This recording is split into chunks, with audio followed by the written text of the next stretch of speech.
ছট পুজোর একটি বিশেষ প্রসাদ হলো ঠেকুয়া।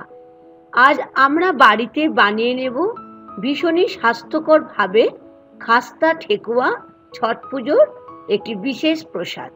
হ্যাঁ বন্ধুরা, আজ আমরা ঠেকুয়া বানাবো আটা দিয়ে, তাই আমি বললাম স্বাস্থ্যকরভাবে আমরা বানিয়ে নেব।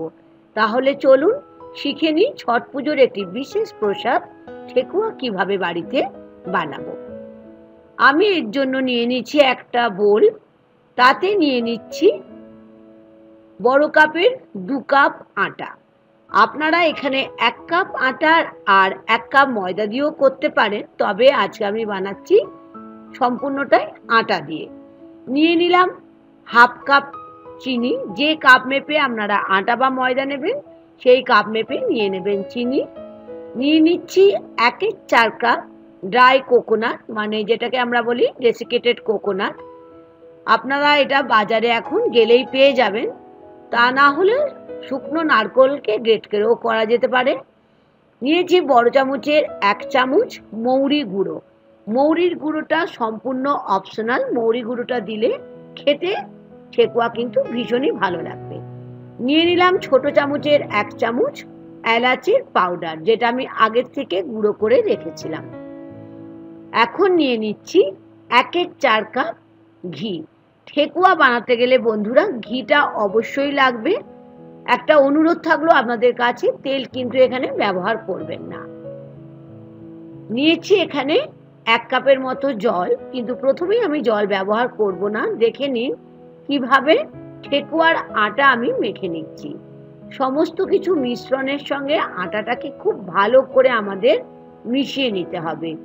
ঘি, চিনি, ডেসিকেটেড কোকোনাট মানে ড্রাই নারকেল যেটা, তার সঙ্গে মৌরি গুঁড়ো আর এলাচের পাউডার যেটা আমি করে রেখেছিলাম। দেখে বুঝতেই পাচ্ছেন যে ঠিক হাতে এরকম ভাবে দেখুন, ঠিক রাব করে করে আমি পুরো ঘিয়ের সাথে আমি আটাটাকে মিশিয়ে নিলাম। যখন দেখবেন হাতে মুঠো করলে এক জায়গায় চলে আসছে, মানে আমাদের ঠেকুয়ার আটার ময়ান একদম ঠিক আছে।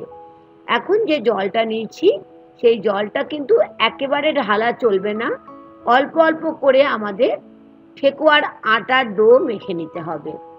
যেমন করে আমরা আটার দিয়ে পরোটা বানাই ঠিক সেরকম ভাবে, তবে ঠেকুয়ার আটা একটু শক্ত মাখতে হবে, নরম মাখা চলবে না। তাই বললাম অল্প অল্প করে জল দিয়ে আমরা এটাকে মেখে নেব। দেখলেন পুরো জল কিন্তু আমার লাগলো না। একদম শেষে আমি আরো 1 চামচের মতো ঘি ওপর থেকে দিয়ে দিলাম। ভালো করে ঘিটা দিয়ে আবার একটু ভালো করে আমি আটাটাকে মেখে নিচ্ছি। ঘিয়ের পরিমাণটা কিন্তু বন্ধুরা একটু বেশিই লাগবে। আমি এখন 10 থেকে 15 মিনিটের মতো এটাকে ঢাকা দিয়ে রাখছি। এদিকে আমি চলে গেলাম গ্যাস ওভেনের পাশে। গ্যাস ওভেনটা জ্বালিয়ে দিয়ে আমি বসিয়ে নিলাম কড়াই, আর বেশ খানিকটা আমি সাদা তেল নিয়ে নিলাম। অবশ্যই এটা সাদা তেলে ভাজবেন, ইচ্ছে হলে আপনারা ঘিও ভাজতে পারেন। 10 মিনিট পরে আমি ফেরত এলাম। বেশ ভালো করে আমি আর একবার আটাটাকে মেখে নিলাম। আর এখন দেখে নিন বেশ একটু বড় বড় করে কিন্তু লেচিগুলো করে নিচ্ছি। নর্মাল যেমন আমরা পরোটা করি তার থেকেও কিন্তু একটু সাইজের বড় বড় বানাতে হবে। এখন দেখে নিন কিভাবে ঠেকুয়াগুলো আমি বানাবো। অল্প আটার মধ্যে দিয়ে আমি লেচিটাকে নিয়ে মাখিয়ে নিলাম। এখন একটু মোটা করে আমাদের এটাকে রুটি বা পরোটা যেমন বেরি, কিন্তু পাতলা নয়, মোটা করে বেড়ে নিতে হবে।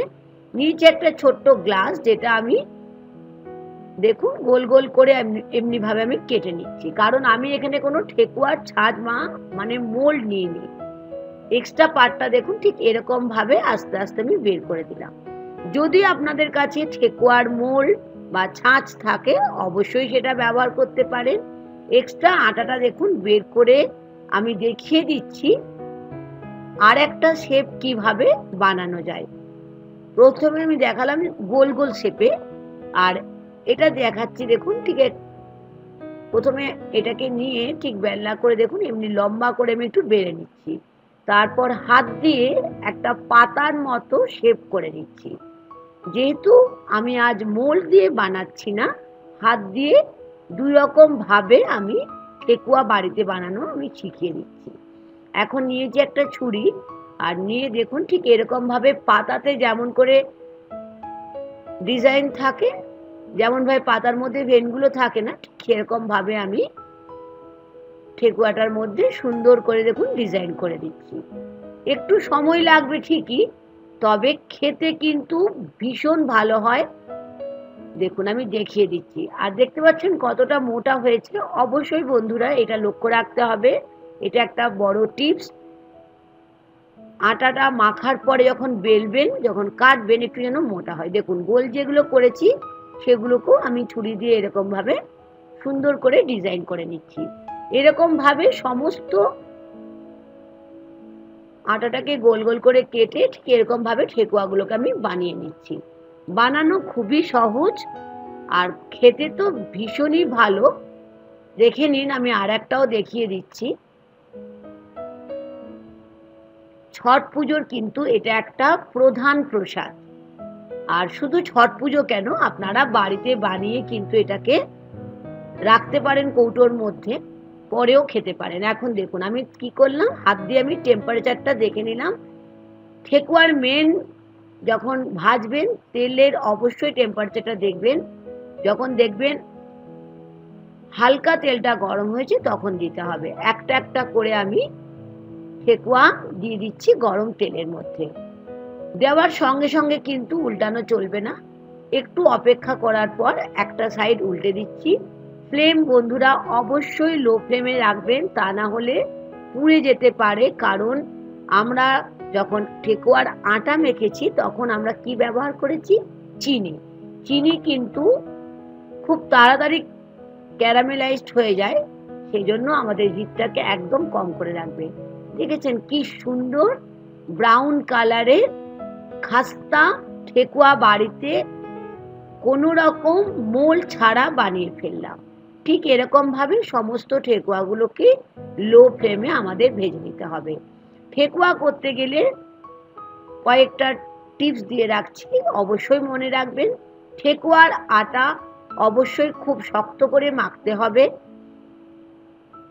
যখন আমরা ঠেকুয়াটা তেলে ভাজবো, তেলটা কিন্তু কম গরম করতে হবে, আর লো ফ্লেমে আমাদের ঠেকুয়াগুলোকে ভাজতে হবে। দেখুন পাতা শেপের যেগুলো করেছিলাম সেগুলো আমি ভেজে দেখিয়ে দিচ্ছি। আর ঠেকুয়া আপনারা কৌটোর মধ্যে রেখেও অনেক দিন খেতে পারেন। কি কেমন লাগলো আজকের একটা সম্পূর্ণ নতুন ধরনের রেসিপি, যেটা বানালাম একদম স্বাস্থ্যকর ভাবে, মানে আটা দিয়ে। আপনারা ময়দা দিয়েও বানাতে পারেন। আশা করি আজকের ঠেকুয়া রেসিপি আপনাদের খুবই ভালো লেগেছে। ভালো লাগলে বন্ধুরা লাইক আর শেয়ার করতে ভুলবেন না। আর যদি নতুন বন্ধু হয়ে থাকেন, কুকিং উইথ মুনমুনের সঙ্গে থাকার অনুরোধ থাকলো। দেখিয়ে দিচ্ছি কতটা মুচমুচে আর খাস্তা হয়েছে, দেখেই বুঝতে পাচ্ছেন। অবশ্যই অনুরোধ থাকলো একবার ঠেকুয়া আমার মতো আটা দিয়ে বাড়িতে বানিয়ে খাবেন, আর আমাকে জানাতে ভুলবেন না আজকের রেসিপি আপনাদের কেমন লাগলো। ছট পুজোতে অবশ্যই একবার বাড়িতে বানিয়ে খেতে পারেন। আজ এই পর্যন্ত, থ্যাংক ইউ।